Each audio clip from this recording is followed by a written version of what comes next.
गीते भगवद्वेषिणे नमोऽस्तु ते व्यासविशालबुद्धे कुलारविन्दाय तपत्रनेत्र येन प्रभावतैलपूर्णः प्रज्वालितो ज्ञानाय प्रदीपः प्रसन्नपारिजाताय स्तोत्रवेत्रैकपाणये ज्ञानमुद्राय कृष्णाय गीतं ते नमः सर्वोपनिषदो भावो भोक्ता गोपालनन्दनः वाग्दो वसुदेवसुतं देवं कंसचाणूरमर्दनं देवकी परमानन्दं कृष्णं वन्दे जगद्गुरुं कृष्णं वन्दे जगद्गुरुं। వెరీ ఫస్ట్ శ్లోక వచ్చిన వెంటనే ఇక్కడికి గురుకులంలో వచ్చిన వెంటనే ఇక్కడ నేర్పించేటువంటి శ్లోకం తద్విద్ది ప్రణిపాతేన పరిప్రశ్నేన సేవయా ఉపదేశాంతి తే జ్ఞానం జ్ఞానినా సత్వదర్శినః.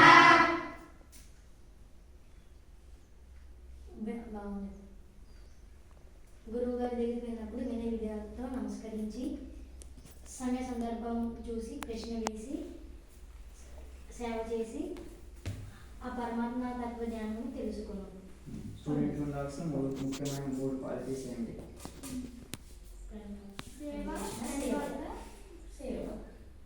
ఈ మూడు క్వాలిటీస్ లభతే జ్ఞానం తత్పర సంయతేంద్రియః జ్ఞానం లబ్ధ్వా పరం శాంతి వజ్రేణాధిగచ్చతే. జితేంద్రుడు సాధన పరాయణుడు శ్రద్ధలు అయిన ఈ మానవునికి ఈ భగవద్గీత తత్వము లభించును. అట్టి జ్ఞానాన్ని పొందిన తక్షణమే పరమశాంతిని పొందును. జ్ఞానో విషయం పుంసః సంఘర్షేషోపజాయతే సంఘర్షంజాయతే కామః కామక్రోధో విజాయతే. ఇది ఇంతకు ముందు శ్లోకం జ్ఞానం ఎలా కలుగుతుందని, ఇప్పుడు జ్ఞానం శక్తి పోవడానికి జ్ఞానం ఎందుకు కలగదు అని చెప్పడం కోసం ఈ శ్లోకం. ఒక విషయం మీద మన మనసు వెళ్ళినప్పుడు దాని మీద కోరిక పడుతుంది. ఆ కోరిక తెలియనప్పుడు కోపం వస్తుంది. కోపం వస్తే ఏమి మన బుద్ధి అంతా నశించుతుంది.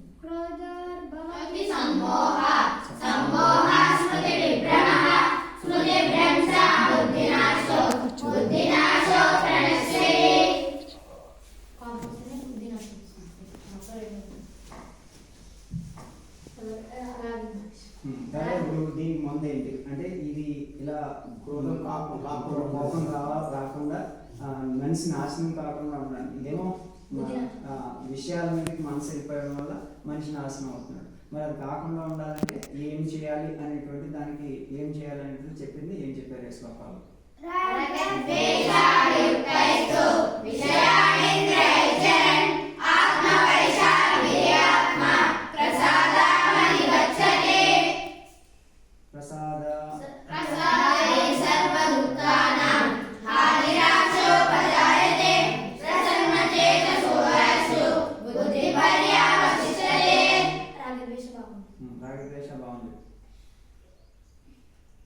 విషయాలను అనుభవిస్తున్నా కూడా రాగద్వేషాలు లేని వాడి ఇంద్రియ నిగ్రహలి మనసును తన స్వాధీనంలో ఉంచుకొని నిర్మలుడు కావచ్చును.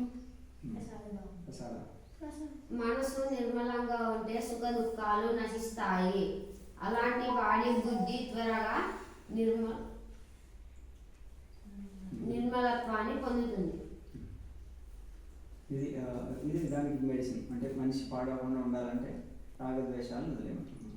అభయం సత్వసంస్థితే జ్ఞానయోగ వ్యవస్థితే దానం దమశ్చయజ్ఞం చ స్వాధ్యాయ సమాధవం అహింసా సత్యం క్రోధః త్యాగః శాంతిరపైశునం దయా భూతేషు సర్వదుఃఖం మాధవం వీరచాపలం తేజక్షమా శౌచం అద్రోహో నాతిమానిత భవంతి సంపదం దైవీం అభిజాతస్య భారత. తేజస్సు, క్షమ, ధైర్యము, శౌచము, అద్రోహము, అనిత్యము ఇవన్నీ మొదలగునవి దైవీ సంపద గలవాని లక్షణములు. దంభో దంభో జ్ఞానచ క్రోధ పౌరుషమేవ చ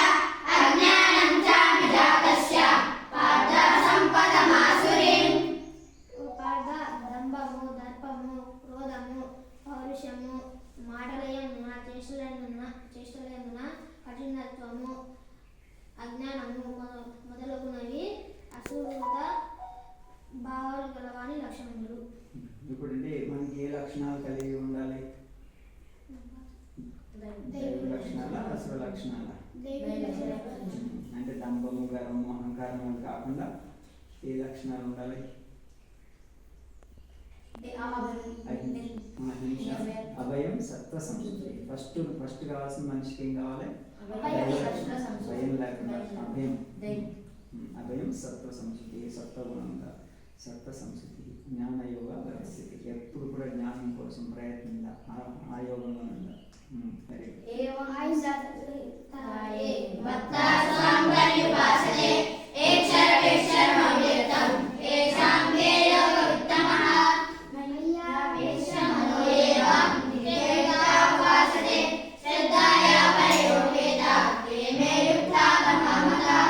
శ్రీ భగవానుడు పలికెను, పరమేశ్వరుడైన నా యందు నిత్య భక్తితో శ్రద్ధతో ఏకాగ్రత చిత్తుడై నా భజన ధ్యానము శ్రద్ధతో చేసిన వాడు శ్రేష్ఠ యోగులు అనబడు. యోగులో శ్రేష్ఠ.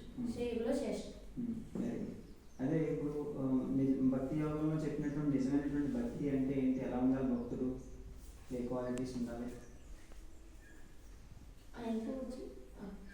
అద్వేష్ట సర్వభూతానాం మైత్రా కరుణ ఏవ చ నిర్మమో నిర్మమః సదుఃఖ సులక్షణీ సంతుష్టో సతతం యోగి యథాత్మ నిశ్చయః మయ్యర్పిత మనోబుద్ధి మద్భక్త సమీర్ప్రియః.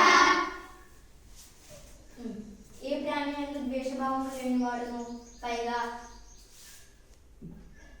సర్వ ప్రాణుల యందు కరుణ, ప్రేమ, దయ కలవాడును, మమత అహంకారాలు లేని వాడును, దుఃఖము ప్రాప్తించిన సుఖము ప్రాప్తించిన సమత్వ బుద్ధి కలిగి ఉండివాడును, క్షమాగుణము కలవాడును, శరీరేంద్రియాలకి ఇంద్రియ మనసును వశపరుచుకున్న వాడును, నా యందు దృఢమైన నిశ్చలమైన వాడును అయ్యి నా యందు మనోబుద్ధులను అర్పణ చేసిన భక్తుడు నాకు ప్రియుడు.